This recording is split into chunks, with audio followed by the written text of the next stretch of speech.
hope that you guys are having a great day. We have our Azure haul for the month of November. It is a pretty big one. So we decided to go ahead and do a pretty big grocery buy this month because, as you know, the prices of everything just keep going up. So in our mind, it is wise to buy what we can in as big of amounts as we can, because we're going to use it anyways, and as long as we store it well, these things should last us a long time.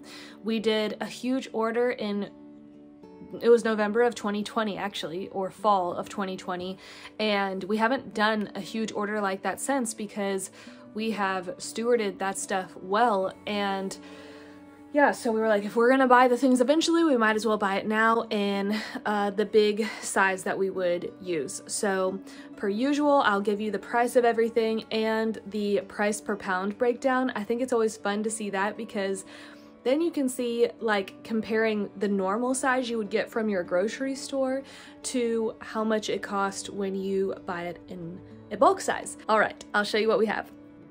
Okay, we're gonna start with the grains. As you can see, we got lots of bags of grains. This was the biggest grain buy we've ever made, but like I said, the stuff just keeps going up in price. I was looking at the price of rice, and for a 25-pound bag, it was outrageous. So I actually ended up buying this hulled millet. I've never bought millet before, but I was looking up what's the difference between millet and rice, and there really isn't a huge difference. Actually, millet has more protein than rice does, and obviously there's fiber in it, and then there's potassium, zinc, iron, calcium.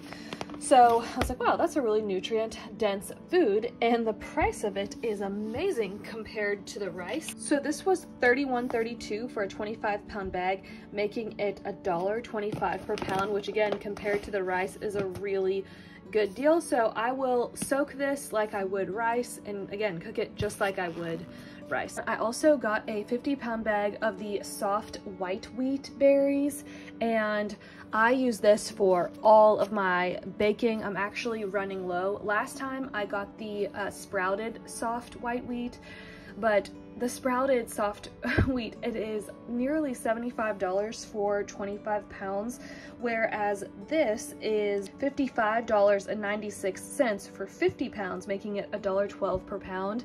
And I figure since we're already freshly milling the wheat, that's a step better than just getting flour, so that's why I didn't worry about getting it sprouted.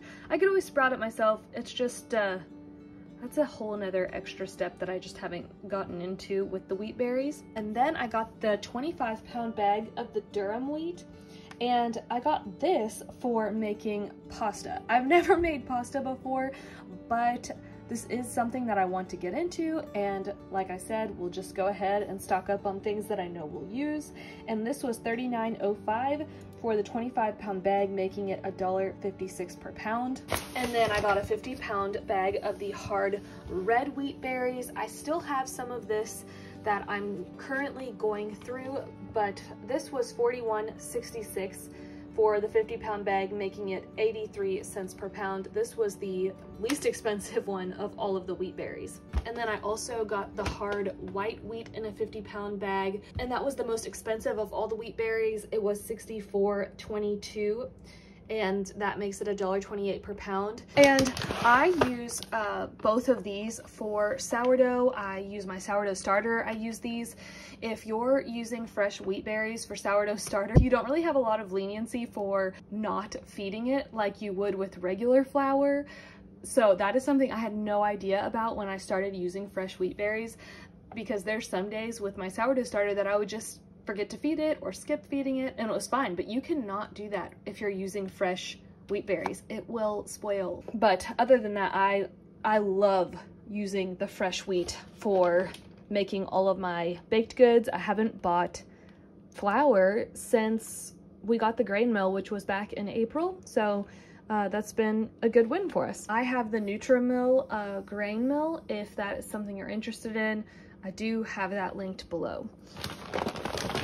And then the last grain I got was this sorghum grain. So I've actually never got this either, but I thought it would be fun to start trying this in different recipes, and this was so inexpensive. It was only $18.22 for a 25-pound bag, and that makes it 72 cents per pound. Okay, now up to the smaller things. So I wanted to go ahead and get some blackstrap molasses. This was $8.38 for 32 ounces, making it $4.19 per pound. And pretty much everything I got is organic. I got this 12-pack of seaweed, and I got this, it says right on the package why I got it, because it's high in iodine and the vitamin B12, and we try to eat as nutrient dense of food as possible, and I thought this would be a really nice snack and of course get extra iodine in. I actually recently bought iodine drops as a supplement because I am low in iodine, so I thought I would get these as well. And the seaweed ended up being $19.19 for the box, and there's 12 in a box, so that is $1.59 per pack. And then we are nearly out of toothpaste, so I went ahead and got the 3-pack of toothpaste. It was $13.25 for all 3 boxes. That makes it $4.42 per box. If you saw my Essential Organics haul, I did get bentonite clay to make my own toothpaste. I'm still pretty nervous about that, so that's why I went ahead and stocked up on this. If you do make your own toothpaste, I would love to know what you think about that. And then I also got this cheesecloth. I love this because it is organic cotton and it's unbleached. This was only $3.83 for 2 square yards. And I use this for when I am straining my tinctures. It works really well for that. I got 3 bottles of the Worcestershire sauce. I love this brand of the Worcestershire sauce, and this was $12.20 for all 3 bottles, making it $4.06 per bottle. Whenever I make meatloaf, I add this. Oh, look at that. Each picture is different. How cute. I just noticed that. Okay, and then I also needed more nutmeg. I was out, and Essential Organics was out of theirs. For a jar of that, it was $6.25. And then I got this coconut cream powder because I want to make curry for us this winter. And I love the idea of just putting the powder in the curry instead of buying cans of coconut cream. So I'll go ahead and just empty this into one of my glass mason jars, and I think it'll last us a long time. The coconut cream powder was $26.08 for a 3-pound bag, making it $8.69 per 16 ounces, which I thought was a really good deal. Then we are almost out of our bee pollen, so I went ahead and bought more of this. This was $21.89 per pound, so this does need to stay refrigerated.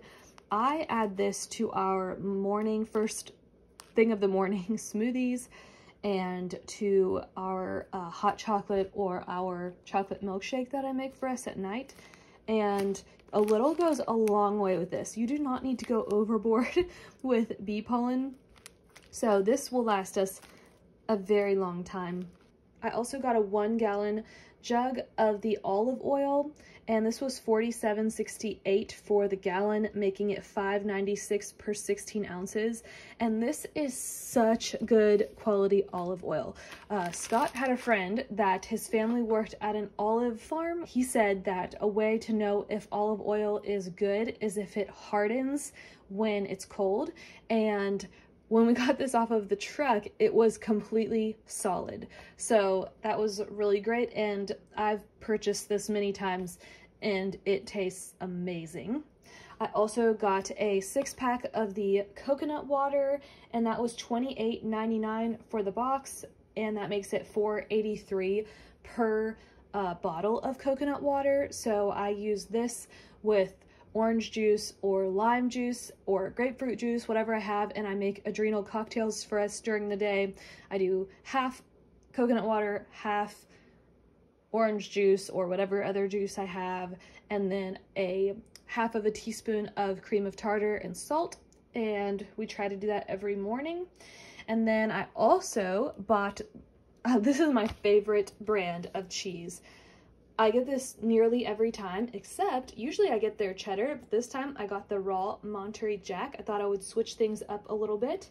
and this ended up being $74.12, which was a little bit cheaper than the cheddar one, and that's for both of those 5-pound blocks. And that makes it $7.41 per 16 ounces, which is a really good price for raw cheese. And then you can see we got some more 5-gallon buckets. So we got 3 of them for $22.93. That makes it $7.64 per bucket. If you've watched any of our past Azure videos, we would go to our IGA and get buckets from them. At first, they were giving them to us for free. They're food grade buckets. And then the last time we went, before we moved, we had to just pay a little bit for them. We needed some more since I did get all of these grains. So I just went ahead and bought it from Azure. And then I also got the gamma lid. So I got 3 of them for $23.58, making it $7.86 per lid. And then I also got the frozen blueberries, 5 pounds for $19.94, which makes it $3.98 per pound. And then more baking soda. I feel like we could never have enough baking soda. I actually got this as a stock up item because in the past when I've wanted to get it, they've been out. And so this was $8.07 for 5 pounds, making it $1.61 per pound. And that, I believe, is everything that we got from this order. So it was a hefty order. We will not be doing another huge order like this for a while. This was just a good stock up food security thing, and also hopefully to save us money from the ever increasing prices of food. So I bless your storehouses and your homes. May the rest of your day be full of joy. God bless.